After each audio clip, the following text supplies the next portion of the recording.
ओम नमः शिवाय। प्रिय भक्तों, धर्म कथा संसार में आपका पुनः स्वागत है। आज आपके सामने शिव महापुराण का वह दिव्य अध्याय प्रस्तुत कर रही हूँ, जिसमें महादेव ने मृत्यु अर्थात काल को भी पराजित करने का गूढ़तम रहस्य बताया है। प्रिय भक्तों, हम सभी जानते हैं कि जन्म लेने वाले प्रत्येक प्राणी की मृत्यु निश्चित है।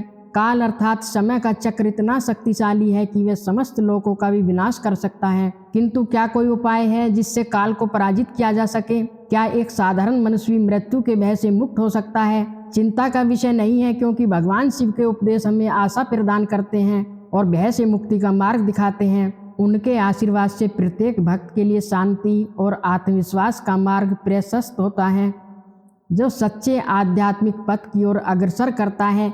शिवजी के शक्तिशाली सिद्धांतों को अपने दैनिक जीवन में अपनाना उतना ही सरल है। रोजाना सुबह उठकर थोड़ी देर ध्यान करें, अपने अंतर मन में शब्द ब्रह्मा की ध्वनि को महसूस करने की कोशिश करें और दिन की शुरुआत इस मानसिक शांति के साथ करें। यह न केवल आपके मन को शांत करेगा, बल्कि आपको शिवजी के मार्ग पर आगे बढ़ने की प्रेरणा भी देगा। भक्तों, आज की कथा में माता पार्वती समस्त जीवों के कल्याण हेतु भगवान शिव से यही प्रश्न करती हैं। आज हम शब्द ब्रह्मा और नाद योग के विषय में जानेंगे, जिनकी साधना से योगी साक्षात शिव स्वरूप हो जाता है। आइए मन से कैलाश पर्वत की ओर चलें और शिव शक्ति का यह अद्वितीय संवाद श्रवण करें। कैलाश के पवित्र शिखर पर भगवान शिव और देवी पार्वती विराजमान हैं। माता पार्वती, जो हमेशा जगत के कल्याण की चिंता करती हैं, उन्होंने विमरता से महादेव से पूछा।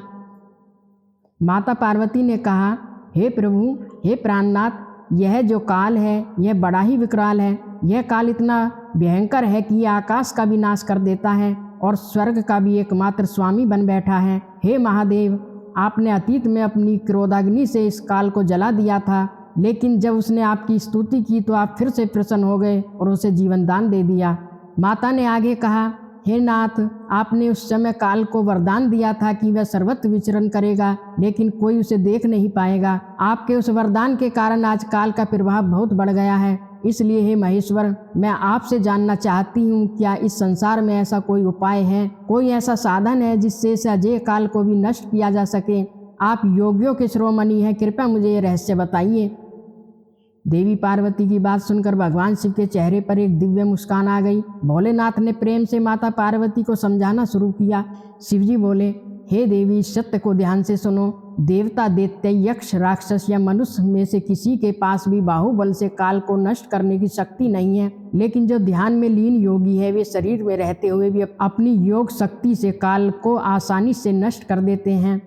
महादेव ने जीवन का गहरा विज्ञान समझाते हुए कहा, हे वाराहे, हमारा शरीर 5 तत्व पंचभूत से बना है और अंत में इन्हीं में मिल जाता है। जैसे मिट्टी की देह मिट्टी में मिल जाती है, आकाश से वायु, वायु से तेज, तेज से जल और जल से पृथ्वी उत्पन्न होती है।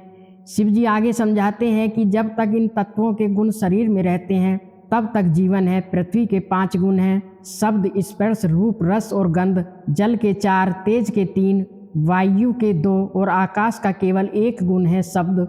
महादेव आगे कहते हैं, पार्वती, जो योगी काल को जीतना चाहता है, उसे इन तत्वों के गुणों का चिंतन करना चाहिए, लेकिन सबसे जरूरी है शब्द ब्रह्मा की साधना। उसे रोज एकांत में बैठकर योग का अभ्यास करना चाहिए।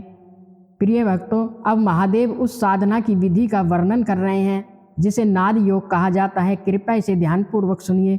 शिवजी कहते हैं, रात के समय जब सारी दुनिया सो जाए और चारों तरफ शांति हो, तब साधक को दीपक बुझाकर अंधेरे में ध्यान के लिए बैठना चाहिए। ध्यान के लिए शांत और आरामदायक स्थिति में सीधे बैठें। अपनी तर्जनी उंगली से दोनों कानों को कोमलता से बंद करें। करीब 2 घड़ी तक ध्यान केंद्रित करें। इस दौरान साधक को अपने मन को शांत रखना चाहिए और आने वाली किसी भी विचारधारा का अवलोकन बिना किसी हस्तक्षेप के करना है। इस समय साधक को अपने ही भीतर एक अग्नि प्रेरित शब्द सुनाई देता है। भोलेनाथ आगे बताते हैं कि जो रोज इस आंतरिक ध्वनि को सुनता है, उसके शरीर के सारे रोग नष्ट हो जाते हैं, उसका भोजन जल्दी पच जाता है और ज्वर जैसी बीमारियां उसके पास नहीं आती। हालांकि शिवजी का यह उपाय मात्र शारीरिक लाभों तक सीमित नहीं है, मुख्य उद्देश्य है आध्यात्मिक उन्नति और आत्मा का मोक्ष। यह अभ्यास साधक को आत्मिक शांति और आध्यात्मिक ज्ञान प्राप्त करने की ओर ले जाता है, जो सच्चे अर्थों में जीवन की गहराई को समझने और काल के चक्र से मुक्त होने में सहायक होता है। हे देवी, जैसे आकाश में बादलों की गर्जना सुनकर मोर झूम उठता है, वैसे ही जो योगी प्रतिदिन 2 घड़ी तक इस शब्द ब्रह्मा यानी अपने भीतर की आवाज़ को सुनता है, वह मृत्यु और कामदेव दोनों को जीतकर इस संसार में स्वतंत्र होकर विचरता है। यह शब्द ब्रह्मा कोई साधारण आवाज़ नहीं है। यह न ओम है, न कोई मंत्र, न कोई अक्षर। यह अनाहत नाद है, यानी वह आवाज़ जो बिना किसी चीज़ के टकराने के पैदा होती है। यह परम कल्याणकारी है।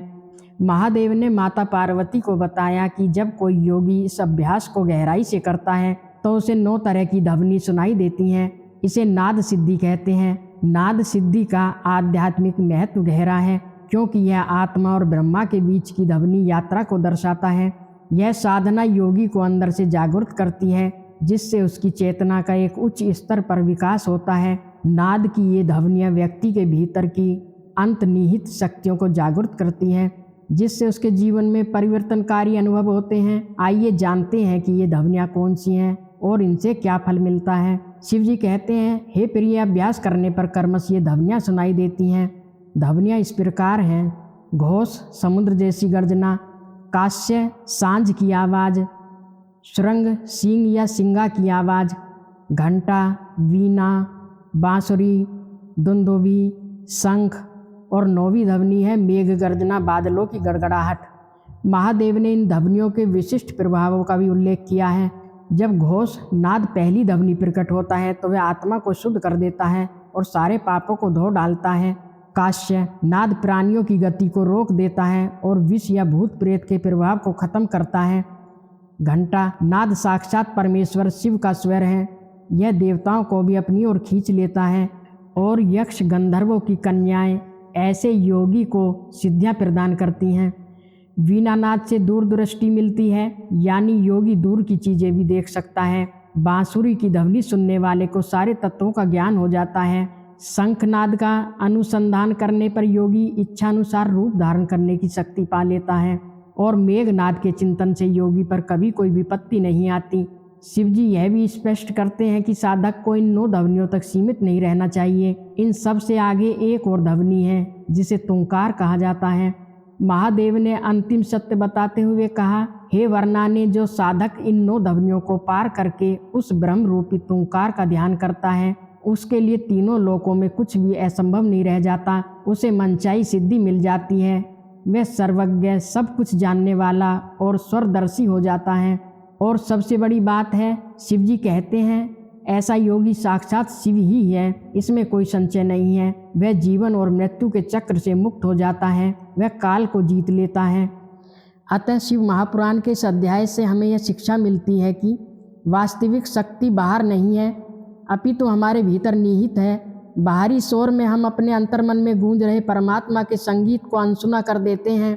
शिव जी का उपदेश है कि कुछ समय शांत बैठकर अपने भीतर शब्द ब्रह्मा की खोज करें।